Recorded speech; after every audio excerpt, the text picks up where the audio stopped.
இருந்து யாராலையும் தப்பிக்கவே முடியாதுடா.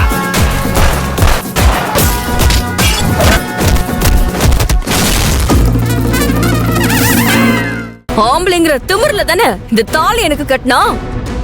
அந்த திமிருக்கு நான் அடி கொடுத்தே ஆகணும். ஒரு நிமிஷம் கூட யோசிக்காம என் கழுத்துல இந்த கயித்தை கட்டினதுக்கு இவன் வாழ்நாள் முழுக்க ஒவ்வொரு நொடியும் யோசிச்சு யோசிச்சு சாகணும்.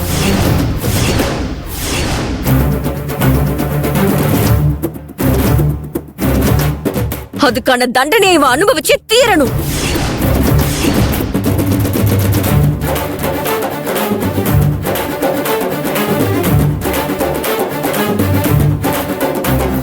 சார், நான் இப்பவே இந்த நிமிஷமே இவன் மேல கம்ப்ளைண்ட் எழுதி தரேன். கம்ப்ளைண்ட் உட்காந்து எழுதி கொடுமா.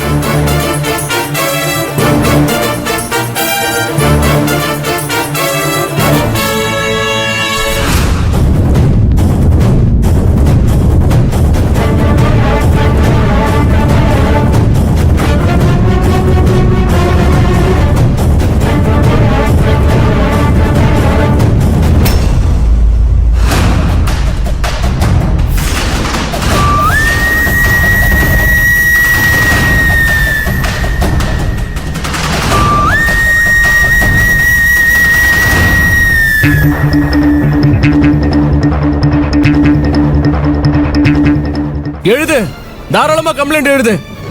ஜெயில கடந்தா கடந்துட்டு போறேன். இங்க பாரு, ஆனா நான் ஏற்கனவே சொன்னதுதான். நீ என்ன ஏத்துக்கிறியோ ஏத்துக்கலையோ, உன் கழுத்துல தாலி ஏறினது உண்மை. அதை நீ மறுக்கவும் முடியாது, மறக்கவும் முடியாது. ஏய், எனக்கு நீ கொடுத்த தண்டனையை விட உனக்கு நான் கொடுத்த தண்டனை தான் ரொம்ப பெருசுரி. இப்பவும் ஜெயிச்சது நான் தான். எழுது, நல்லா எழுது, எழுது. இது தாலிதான். இத கட்டின நான் தான் உன் புருஷன்.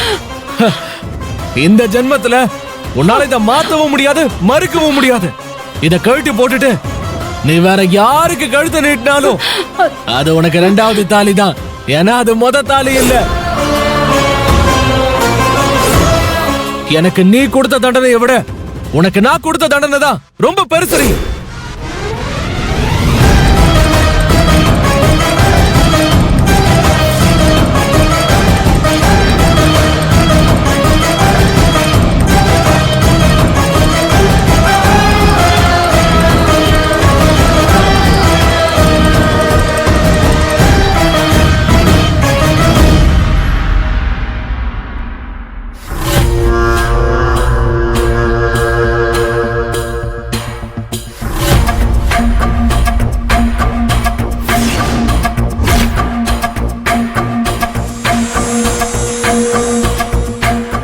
யானை தன் தலையில அதுவாவே மண்ணள்ளி போட்டுக்குமா.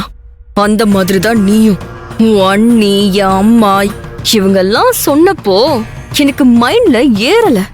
ஆனா நீ சொன்னதும் என் மைண்ட்ல ஏறிடுச்சு. நீ மட்டும் இப்ப வாய மூடிக்கிட்டு சைலண்டா இருந்திருந்தான்னு வச்சுக்க, நான் உன் மேல கம்ப்ளைண்ட் எழுதி கொடுத்து போயிருப்பேன். நீ கொஞ்ச வருஷம் ஜெயில இருந்துகிட்டு அதுக்கப்புறமா வெளியே வந்து நிம்மதியா சந்தோஷமா எவ்வளையாவது கல்யாணம் பண்ணிக்கிட்டு உன் வாழ்க்கைய வாழ ஆரம்பிச்சிருக்கலாம். ஆனா நீ தேவையில்லாம என்ன உசுப்பேத்தி தேவையில்லாம உன் வாழ்க்கைக்கு நீயே குழி பறிச்சுக்கிட்ட. என்ன சொன்ன? நான் உனக்கு கொடுத்த தண்டனையை விட நீ எனக்கு கொடுத்த தண்டனை பெருசா? இப்ப நான் உனக்கு எவ்வளோ பெரிய தண்டனையை கொடுக்க போறேன்னு தெரியுமா? சொர்க்கத்துல நிச்சயிக்கப்படுறதா சொல்ற கல்யாணமே உனக்கு இனிமே நரகமாக போகுது.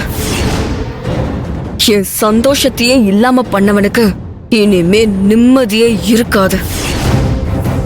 ஒவ்வொரு செகண்டும் நீ சித்திரவதையை அனுபவிச்சு கொஞ்சம் கொஞ்சமா சாக போற.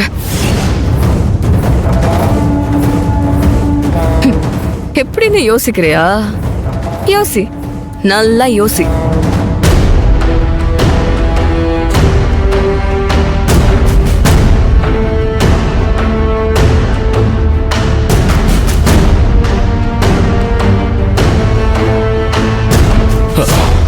பாப்பா, என்ன பாப்பா? இருண்ண. இன்ஸ்பெக்டர், இது வரைக்கும் நான் பொய் சொன்னேன்.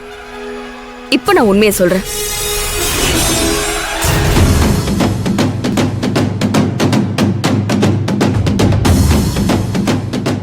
நானும் கார்த்திக்கும் லவ் பண்றோம் சார்.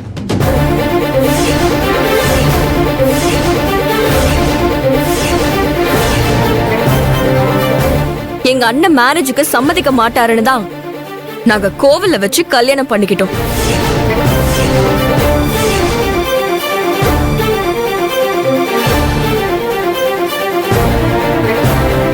சத்யா, எதுக்கு நீ இவ்வளவு பெரிய பொய்ய சொல்லி அவனை காப்பாத்துற?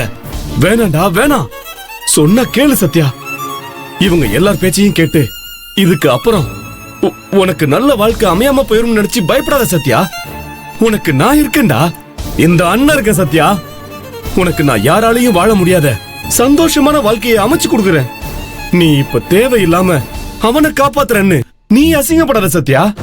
அத இந்த அண்ணனால தாங்கிக்க முடியாது சத்யா. அண்ணே, இல்லண்ணே, நீ நினைக்கிற மாதிரி நான் யாரையும் காப்பாத்த நினைக்கல. இது என் வாழ்க்கை, நான் பாத்துக்கிறேன்.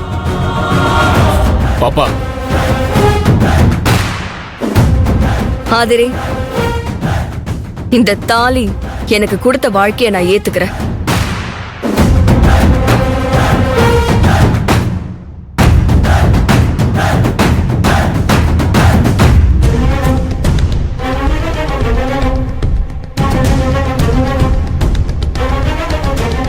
இன்ஸ்பெக்டர், நான் கார்த்தி மேல எந்த கம்ப்ளைண்ட்டையும் கொடுக்கல. நீங்க அவரை ரிலீஸ் பண்ணிடுங்க.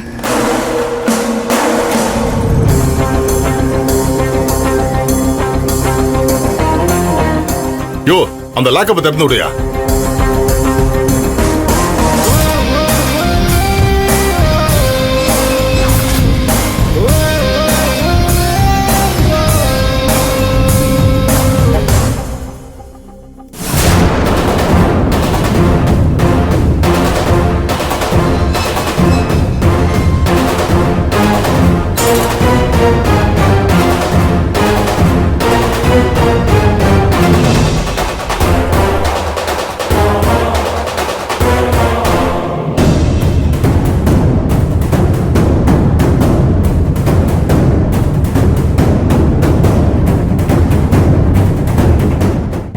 மாமா, சத்யாவை நம்ம வீட்டுக்கு கூட்டிட்டு போயிடுவோம். சரிம்மா ஆதிரா. ஏங்க, நீங்க என்ன சொல்றீங்க? நான் சொல்றதுக்கு என்ன இருக்கு ஆதரு? கார்த்தி மேல எந்த தப்பு இல்ல, நாங்க லவ் பண்றோம்னு இந்த பொண்ணே சொல்லிடுச்சுல்ல. முறைப்படி அதை நம்ம வீட்டுக்கு கூட்டிட்டு போவோம். நீ பாட்டிக்கு ஃபோன் பண்ணி விஷயத்த சொல்லி ஆர்த்தி எடுக்க ரெடி பண்ண சொல்லு. சரி,